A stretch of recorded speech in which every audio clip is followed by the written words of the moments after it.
What's up guys, thanks for joining us today. In our previous video, we showed you how to build the body of a crossbow using a 2x4, some PVC for the bows, and some paracord for the string. Well, today, we're going to cover how to build the trigger mechanism and how to build your arrows. The trigger mechanism has two main parts, and we're going to be building those out of this 3/4 inch plywood. We also have a couple of wooden dowels, and these have two purposes. First, they're going to be used as the hinge points for the two pieces of the trigger, and then we'll also build our arrows out of them. We can't very well use our crossbow until it's got a trigger, so let's get started. To get some basic measurements for our crossbow trigger pieces, I'm going to remove the two bows from the body.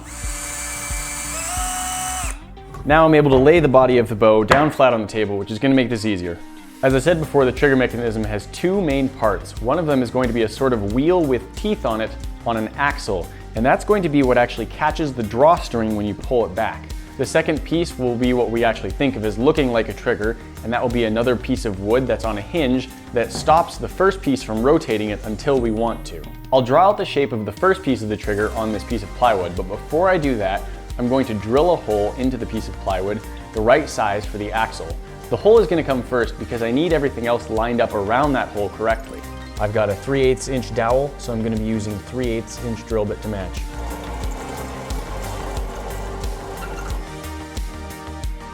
All right, after a quick test, our 3/8 inch dowel fits into that hole very snugly. Probably end up sanding down the dowel just a little bit to make it so it can spin a little more freely on that axle. Here we have the basic shape of our trigger mechanism. The hole will be down inside the body of the crossbow. This notch down here is where the trigger mechanism will stop this whole device from spinning until we want it to. You can see that the notch on top is in front of our axis, and the notch on the bottom that stops it from spinning is lined up with the middle of the axis. I'll do a rough cut to remove this whole block of wood, and then I'll start getting into the details and the curves.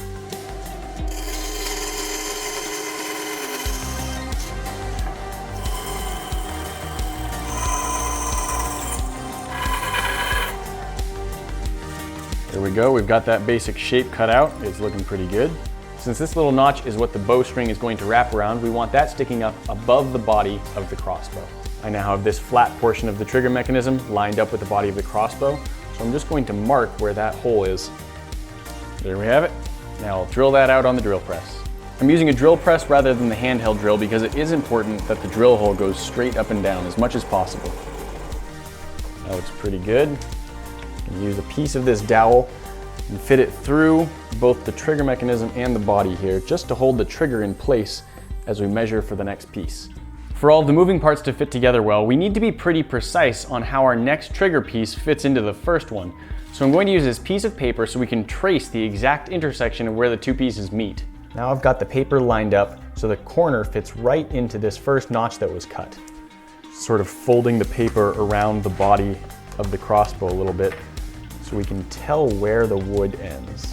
Now we'll have our main trigger come down just a little bit below that first notch, right about here. And we'll have it extend about 1.5 inches long, right about there. We know that we need our hinge point to be in the middle of this extended piece of wood.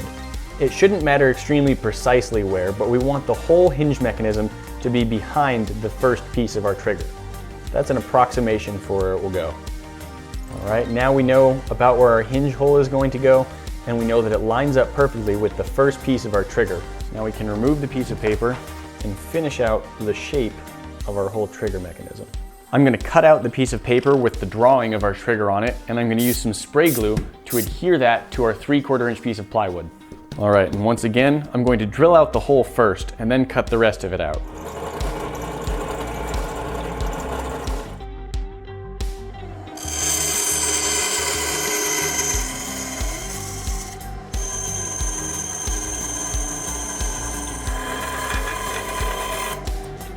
With the first piece attached with the temporary dowel and the second piece all cut out with the hole drilled, I'm going to mark where to drill the second hole into the body.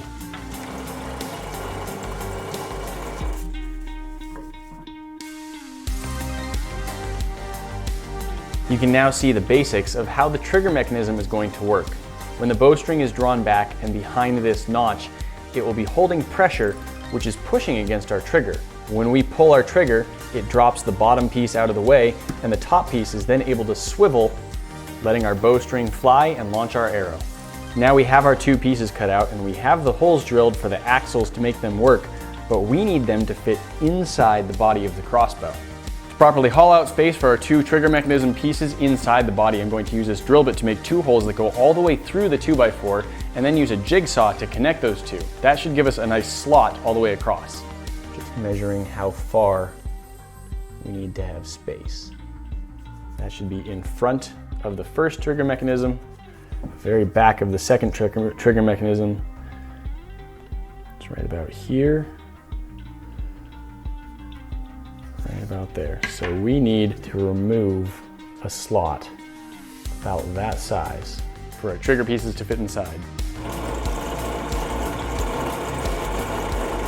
Seems to be working pretty well. I don't have a very deep plunge depth on this particular drill, so it's gone down as far as it's able, so I need to now raise the platform up so that I can drill the rest of the way through. I've drilled a fair portion of the way through, but another problem I have is that this drill bit is not actually small enough to fit through the hole in the plate. I'm just going to leave this hole started with the drill press, and then I'll finish it off with the hand drill. Now I've got these two holes drilled out, I'm going to use a jigsaw to cut out the gap in between them.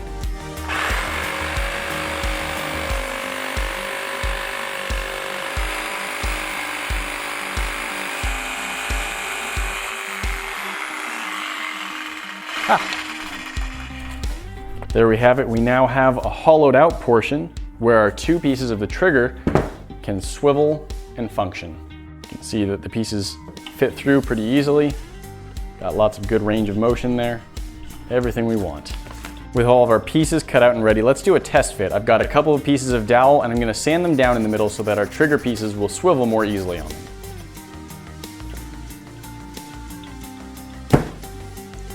There we go. That's swiveling just how we want it.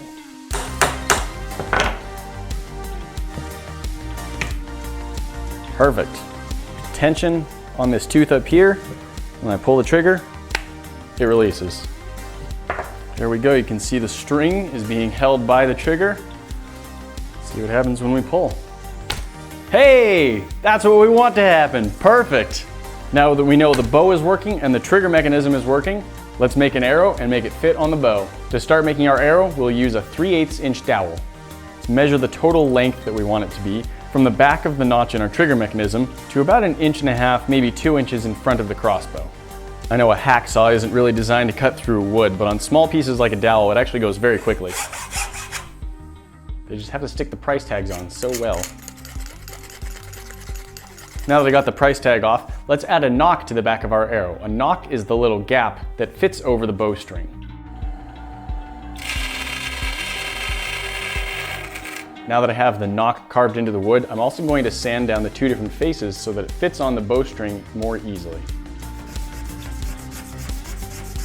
Now when our drawstring is around our trigger, you can see that at this point, the arrow doesn't really have a way to reach onto the drawstring itself. So what we need to do is cut a small notch out of this piece of the trigger.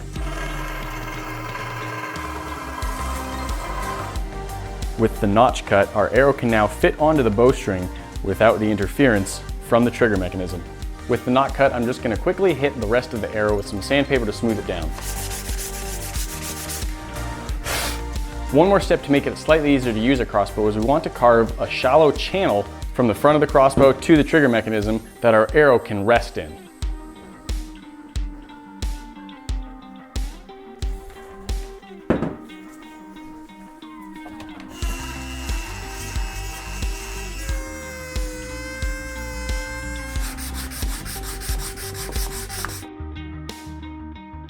There we go, the nock is cut into our arrow. We've grooved out a little bit of a channel on the body of the crossbow. Now let's add some fletchings or feathers to the back of our arrow. Now using tape with rubber gloves is kind of a nightmare, so I'm going to lose them for a second as I make the fletchings for this arrow. The design is pretty basic. We're just going to take a folded over piece of tape with edges left on it and attach that to the arrow itself. Let's try and fold this nicely in half. If we have our arrow fit inside the crossbow the way we want it with the nock pointed up and down, we want one of the fletchings to be pointing straight up. Obviously, I have a little bit more tape here than is necessary, so I'm going to trim some off.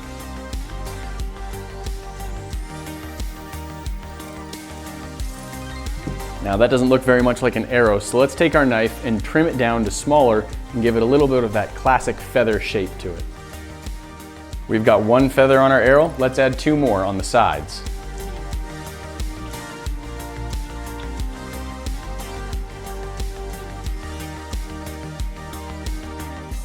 It's looking pretty good. Now let's add some weight to the end of our arrow so it will fly point first every time. Now as a weight, I'm going to try and put this screw into the end of the dowel. So I'm going to pre-drill a hole and then add the screw.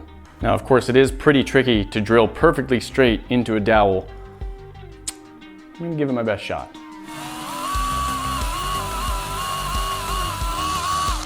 I tried to pick a drill bit that was almost as large as the threading on the screw, so that while it does still bite into the wood, it's not really pushing it apart any, because I think it would just split if it did that. There we have it. It's not the most dangerous arrowhead ever made, but that's actually my goal. I don't want to make something that I'm accidentally going to kill someone with, so this will still give it some weight, it'll fly true, it'll pierce into fairly soft targets, but I'm not likely to really cut anything up. I've marked off on this dowel a couple of spots that are the same width as our 2x4, so when I cut those, they should work as the hinge pieces for our trigger without extending to the sides at all.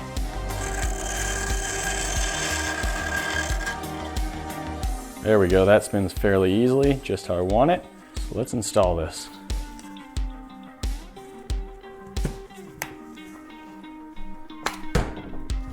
All right, let's string this back up, take it outside and see if it'll fire. There we go, we've got our trigger mechanism working, we've built our arrow, we've got a target. Let's fire this thing at it. Ooh. Oh, short. Let's get a little bit more loft to it this time since I was a little low before. Shooting into the wind now too, that's not gonna help. Ha! Hit the target again. Take that, target. Almost a bullseye. 3, 2, 1. Oh! That almost went through a shot I've already taken. Look at that, look at that. It just turned into one bigger hole. Oh! Oh, it's like halfway. Worse. That same hole again. That's a threefer. I still missed. Bullseye. Got it. Ha! Turns out I am not very good at archery, even with a crossbow. All right, we know that our crossbow works, our trigger mechanism works, our bow works, and our arrow works. So I think the last step is going to be decorating this thing to make it look really nice.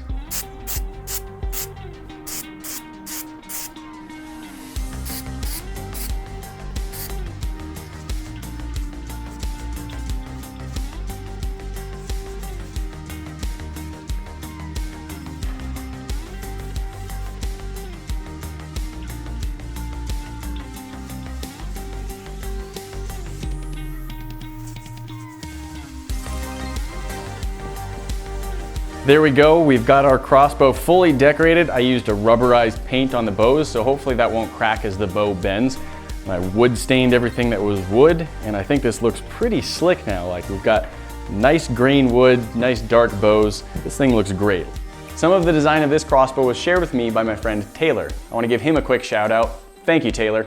There you have it. Now you know how to build a trigger mechanism and arrow for your crossbow. In a different video, we showed you how to make the body, the bow, and the strings. So you put all this together and you will have your very own functioning crossbow. A couple of notes of safety that I hope you've already realized, but never point your crossbow at a person or another living thing. Don't point it at things that can get broken or damaged. Point them only at designated targets when you're in a safe area and you can't accidentally hurt anyone. This is not an ultra powerful crossbow with a 100+ pound draw that's gonna shoot right through a lot of stuff, and it has a blunt tip. So it's not the most dangerous type of bow and arrow in the world, but it can still hurt someone. So if you build one, be very careful with it. Thanks for joining us for this video today, and we'll see you in the next one. Talk to you then.